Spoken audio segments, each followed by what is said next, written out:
भरा पड़ा है। प्राचीन काल से लेकर मध्यकालीन इतिहास में तलवारों का बहुत बड़ा महत्व होता था। बड़े से बड़ा युद्ध तलवारों के बल पर जीते जाते थे।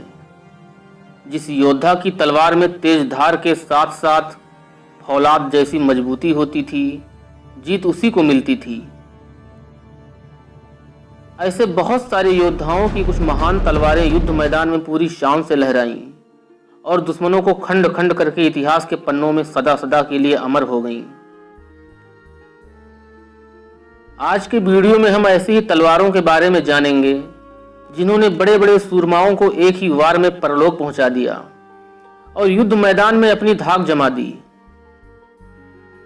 आज से करीब 800 साल पहले भारत अस्त्र शस्त्र का बहुत बड़ा निर्माता हुआ करता था। यहाँ तरह तरह के हथियार बनाए जाते थे। इन हथियारों को भारत दुनिया के कई देशों में बेचा करता था। इन देशों में भारतीय हथियारों का सबसे बड़ा खरीदार अरब देश था। भारतीय व्यापारी अरबियों से हथियार के बदले घोड़े लिया करते थे और इन घोड़ों को राज परिवारों को बेच देते थे। वहीं अरबी व्यापारी भारतीय हथियारों को यूरोप में महंगे दामों में बेच देते थे। भारतीय तलवारों की यूरोप में काफी डिमांड होती थी। एक ऐसी ही भारतीय तलवार यूरोप के एक म्यूजियम में आज भी रखी है, जो दुनिया की सबसे पावरफुल तलवार मानी जाती है। इस तलवार ने इतिहास के कई महत्वपूर्ण युद्धों में अपने दमखम का लोहा मनवाया है। इस तलवार को दमास्कस द ग्रेट सोर्ड के नाम से जाना जाता है। वहीं अरब में इस तलवार को अल शरीफ अल इदरीसी कहा जाता है। इसी तलवार से सीरिया के सुल्तान सलाउद्दीन ने युद्ध के समय कहर बरपा दिया था। इस तलवार ने घोड़े सहित योद्धाओं को छत बिछत कर डाला था। इस तलवार की बनावट पूर्ण रूप से भारतीय शस्त्र कला पर आधारित थी, जो भारत के बाजारों से ही अरब देश में पहुंची थी। आइए अब हम भारतीय महान योद्धाओं की कुछ महान तलवारों से आपका परिचय करवाते हैं। छत्रपति शिवाजी महाराज की तलवार। शिवाजी महाराज के पास 3 नायाब तलवारें थीं, भवानी, जगदम्बा और तुलजा। कहा जाता है कि भवानी तलवार शिवाजी महाराज को खुद राज राजेश्वरी मां भवानी ने दी थी और तुलजा तलवार को महाराजा छत्रपति शिवाजी ने अपने पिता साहूजी महाराज से खानदानी तलवार के रूप में राज्याभिषेक के दौरान प्राप्त की थी। वहीं जगदम्बा तलवार शिवाजी महाराज को कैसे मिली, इसकी एक दिलचस्प कहानी है। 7 मार्च 1659 को शिवाजी महाराज कोंकण दौरे पर थे। इसी समय उनके सिपाह सालार अंबाजी सामंत ने एक स्पेनी जहाज पर आक्रमण कर दिया और जहाज से उन्होंने पुर्तगाल के सेनापति डियोग फर्नांडिस से एक खूबसूरत तलवार पाई। इसके ठीक कुछ दिन बाद 16 मार्च 1659 को महाशिवरात्रि के मौके पर शिवाजी महाराज महादेव के मंदिर में पूजा अर्चना करने के लिए पहुंचे। यहाँ अंबाजी के बेटे कृष्णा जी ने शिवाजी को यह तलवार उपहार स्वरूप भेंट की। यह तलवार ऐसी थी जिसे देखकर शिवाजी काफी प्रसन्न हुए। शिवाजी महाराज को इस तलवार में अपने सैनिकों का भविष्य दिखाई दे रहा था। इसलिए महाराज ने तुरंत आदेश दिया कि मेरी सेना के प्रत्येक सैनिकों को ऐसी ही तलवार चाहिए। स्पेन के राजा को शिवाजी महाराज का संदेश भेजा गया। स्पेन के राजा ने तुरंत ही तलवारों का जखीरा भारत भेज दिया। इन्हीं तलवारों के साथ महाराज शिवाजी के लिए एक खास तलवार भी स्पेन द्वारा भेजी गई, जो रत्नों से जड़ी हुई एक विशेष तलवार थी। इसी तलवार को महाराज शिवाजी ने जगदम्बा नाम दिया। जगदम्बा तलवार आज भी इंग्लैंड के एक म्यूजियम में रखी हुई है, जबकि भवानी व तुलजा तलवारें कई सालों से लापता हैं। भारत सरकार कई बार जगदम्बा तलवार को ब्रिटेन से वापस लाने का प्रयास कर चुकी है, लेकिन ब्रिटेन ने हर बार मना कर दिया है। दोस्तों, आपको क्या लगता है, महाराज शिवाजी की जगदम्बा तलवार ब्रिटेन से वापस भारत आनी चाहिए कि नहीं?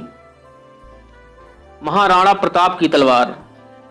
भारतीय इतिहास के अमर योद्धा महाराणा प्रताप की वीरता के सामने पूरी दुनिया नतमस्तक है। जब भी युद्ध भूमि में उतरते, महाराणा प्रताप के पास 2 तलवारें होती थी। महाराणा प्रताप के पास हथियारों का जखीरा था, पर मेवाड़ के राजाओं की खानदानी तलवार, जिससे राणा सांगा से लेकर स्वयं महाराणा प्रताप तक ने कई युद्धों में विजय पाई थी, वो तलवार अद्भुत थी। उसका वजन 25 से 45 किलोग्राम तक था। यह तलवार उदयपुर के म्यूजियम में आज भी रखी हुई है। मेवाड़ के शूरवीर महाराणा प्रताप का वजन 110 किलोग्राम था, लेकिन वे 208 किलोग्राम का कवच, भाला तथा तलवार लेकर युद्ध मैदान में निकलते थे। रणभूमि में चेतक इतना वजन लाद कर हवा की गति से दौड़ता था। भारी भरकम महाराणा प्रताप के साथ 208 किलो का वजन लेकर भी चेतक वे कारनामे कर देता था जो दूसरे घोड़ों के लिए असंभव होता था। 18 जून 1576 को हल्दी घाटी के युद्ध में महाराणा प्रताप का भाला, कवच और तलवार को देखकर शत्रु चकित रह गए थे। सम्राट पृथ्वीराज चौहान की तलवार। धरती पर जन्मे जब भी महान और सूरवीर पराक्रमी शासकों का नाम लिया जाएगा तो सम्राट पृथ्वीराज चौहान का नाम सबसे ऊपर आएगा। इतिहास में राय पिथौरा और आखिरी हिंदू सम्राट के नाम से पहचाने जाने वाले योद्धा पृथ्वीराज चौहान ने अपने समय में अनेकों युद्ध लड़े और विजय प्राप्त की। कहा जाता है कि सम्राट के पास हजारों साल पुरानी एक तलवार थी। यह चौहानों की खानदानी तलवार हुआ करती थी। इसकी मूठ सोने से बनी थी। इसी तलवार से पृथ्वीराज चौहान ने तराइन के युद्ध में 1191 ईस्वी में गोरी की सेनाओं को काट काट कर कहर बरपा दिया था। तराइन के दूसरे युद्ध 1192 के बाद इस तलवार का जिक्र कहीं नहीं मिलता है, पर अभी हाल में ही एक ट्रस्ट ने अपने पास रखे पुराने हथियारों की एक प्रदर्शनी आयोजित की थी, जिसमें उन्होंने जनता के सामने एक अद्भुत तलवार पेश की। ये एकदम सम्राट पृथ्वीराज चौहान के तलवार जैसी ही लग रही थी। इसकी मूठ भी सोने से बनी थी और तलवार पर लिखा था, सरकार श्री पृथ्वीराज चौहान बहादुर संवत 1282। पर अभी भी पूरी तरह स्पष्ट नहीं है कि यह तलवार पृथ्वीराज चौहान की है या फिर कोई अन्य तलवार है। महाराजा रणजीत सिंह की तलवार। महाराजा रणजीत सिंह पंजाब के राजा थे। वे अपने पराक्रम और वीरता की वजह से शेरे पंजाब के नाम से मशहूर थे। महाराजा रणजीत सिंह एक ऐसे योद्धा थे जिन्होंने विषम परिस्थितियों के बावजूद भी सिख साम्राज्य स्थापित करने में कामयाब रहे थे। उन्होंने अपने समय में सैकड़ों युद्ध लड़े, जिसके बाद उनकी धाक कायम होती चली गई। कहा जाता है कि महाराजा की तलवार को आज़ादी के बाद अंग्रेज अपने साथ इंग्लैंड ले गए।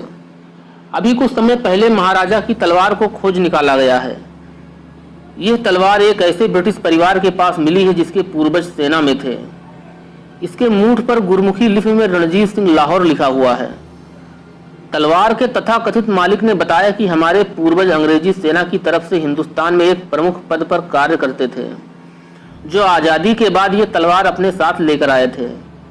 उन्होंने कहा कि पहले हमने सोचा कि ये इस्लामी तलवार है, किसी मुगल राजा की, लेकिन जब भारत से गए कुछ लोगों ने गुरमुखी लिपि को देखकर बताया कि ये कोई आम तलवार नहीं है, बल्कि पंजाब के महान योद्धा महाराजा रणजीत सिंह की तलवार है। इसी तलवार की नीलामी 18 मार्च को इंग्लैंड में हुई। 33 इंच लंबी इस तलवार को भारतीय मूल के एक नागरिक श्री ओम ढिल्लन ने एक बड़ी रकम देकर इस तलवार को खरीद लिया। दोस्तों, आप जानते होंगे कि आज़ादी के बाद अंग्रेज इंग्लैंड वापस गए तो हमारे देश से बहुत धन संपदा व हमारे पूर्वजों के हथियारों को अपने साथ ले गए। आज भी हमारे देश के बहुत से योद्धाओं के हथियार इंग्लैंड में पड़े हैं। आए दिन अंग्रेज इन हथियारों को नीलाम करते रहते हैं और मोटी रकम कमाते हैं। अभी कुछ दिनों पहले अंग्रेजों ने टीपू सुल्तान की तलवार की नीलामी कराई है, जिसे विजय माल्या ने टीपू सुल्तान की इस ऐतिहासिक तलवार को 21 करोड़ रुपए में खरीदा है। इस तलवार की मूठ पर बाघ का चित्र बना हुआ है। इसी तलवार के साथ अंग्रेजों ने टीपू सुल्तान के कई हथियारों को 56 करोड़ में बेचा। टीपू सुल्तान के सभी हथियारों पर बाघ की आकृति बनी हुई थी। 18वीं सदी के मैसूर के शासक टीपू सुल्तान ने कई जंग इसी तलवार से जीता था। उन्होंने अंग्रेजों को भी जंग के दौरान नाको चने चबवा दिया था। दोस्तों, वीडियो को लाइक करना